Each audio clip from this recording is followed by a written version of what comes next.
ପିଲାମାନେ ଆଜି ଆମେ ପଢ଼ିବା ଆମ ତୃତୀୟ ଶ୍ରେଣୀ ସାହିତ୍ୟ ବହିର ଏକ ସୁନ୍ଦର ବିଷୟ ସାହାଯ୍ୟର ସୁଫଳ। ବୁଝିହେଲା?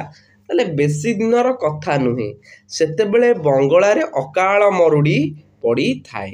ହେଲା, ଲୋକ ଭୋକରେ ଆଉଟୁ ପାଉଟୁ ହୋଇ ଏଣେ ତେଣେ ଭିକ ମାଗୁଥାନ୍ତି। ଚାରିଆଡ଼େ ଖାଲି ହାହାକାର ପୂର୍ଣ୍ଣ। ସେହି ସମୟରେ ଦିନେ ପଣ୍ଡିତ ଈଶ୍ୱରଚନ୍ଦ୍ର ବିଦ୍ୟାସାଗର ବର୍ଦ୍ଧମାନ ସହରର ଏକ ବଜାର ଆଡ଼କୁ ଯାଉଥାନ୍ତି। ସାମ୍ନାରେ ଦେଖିଲେ ଗୋଟିଏ ବାଳକ ଚିରାକନା ପିନ୍ଧି ତାଙ୍କରି ଆଡ଼କୁ ଚାଲି ଚାଲି ଆସୁଛି। ନ ଖାଇ ନ ପିଇ ସେ ରୋଗିଣା ଦେଖାଯାଉଛି। ପାଖକୁ ଆସି ବିଦ୍ୟାସାଗରଙ୍କୁ ହାତ ଯୋଡ଼ି କହିଲା, ବାବୁ, ମୋତେ ପଇସାଟିଏ ଦିଅନ୍ତୁ, ବଡ଼ ଧର୍ମ ହେବ ଆପଣଙ୍କର। ମୁଁ ଆଉ ମା ଦୁହେଁ ଭୋକରେ ଅଛୁ।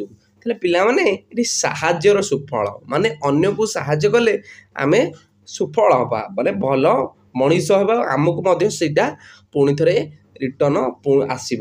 ତାହେଲେ ଆମର ଏଠି କ'ଣ ହେଉଛି? ବଙ୍ଗଳାରେ ଅକାଳ ମରୁଡ଼ି ପଡ଼ିଛି, ଲୋକ ଭୋକରେ ଆଉଟୁ ପାଉଟୁ ହେଉଛନ୍ତି। ସେହି ସମୟରେ ଜଣେ ପଣ୍ଡିତ ଈଶ୍ୱରଚନ୍ଦ୍ର ବିଦ୍ୟାସାଗର ହେଲା ବର୍ଦ୍ଧମାନ ସହର ଆଡ଼କୁ ଯାଉଥାନ୍ତି। ସାମ୍ନାରେ ଦେଖିଲେ ଗୋଟେ ବାଳକ ଚିରାକନା ପିନ୍ଧି ଚାଲି ଚାଲି ଆସୁଛି। ନ ଖାଇ ନ ପିଇ କ'ଣ ଦେଖାଯାଉଛି? ରୋଗିଣା ଦେଖାଯାଉଛି। ପାଖକୁ ଆସି ସେ ବିଦ୍ୟାସାଗରକୁ ହାତ ଯୋଡ଼ି କହିଲା, ବାବୁ, ମୋତେ ପଇସାଟିଏ ଦିଅ, ମୁଁ ଆଉ ମା ଦୁହେଁ ଭୋକରେ ଅଛୁ।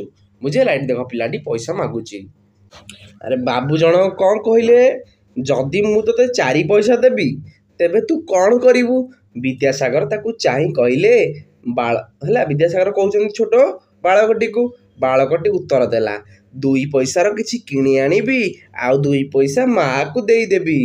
ଆଚ୍ଛା, ତୋତେ ଯଦି 2 ଅଣା ଦିଆଯିବ? ବିଦ୍ୟାସାଗର ପଚାରିଲେ। ବାଳକଟି ଭାବିଲା ବାବୁ ତାକୁ ଥଟ୍ଟା କରୁଛନ୍ତି।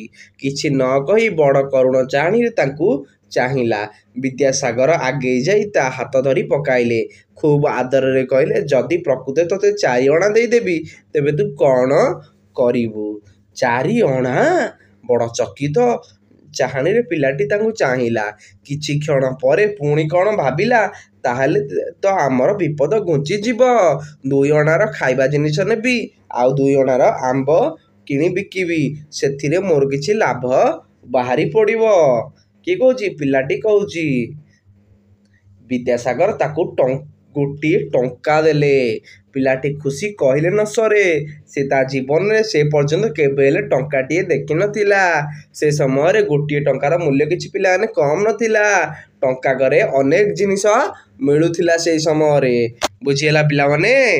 ତେଣୁ ପଇସା ଅଣା ସବୁ ଚାଲିଥିଲା। ତେଣୁ 1 ଟଙ୍କା ବହୁତ। ବିଦ୍ୟାସାଗର ତାହେଲେ ବାଳକଟିକୁ 1 ଟଙ୍କା ଦେଲେ। କେତେ ବର୍ଷ ବିତିଗଲା। ବିଦ୍ୟାସାଗର ଏ ଘଟଣାକୁ ଭୁଲିଗଲେ।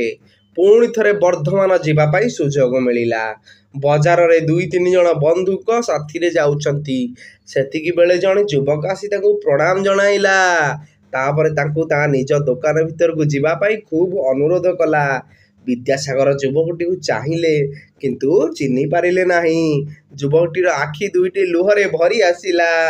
ସେ ତାଙ୍କୁ ଏହି ସହରରେ କେତେ ବର୍ଷ ତଳେ ଗୋଟିଏ ଟଙ୍କା ଦେବା ଘଟଣା ମନେ ପକାଇ ଦେଲା।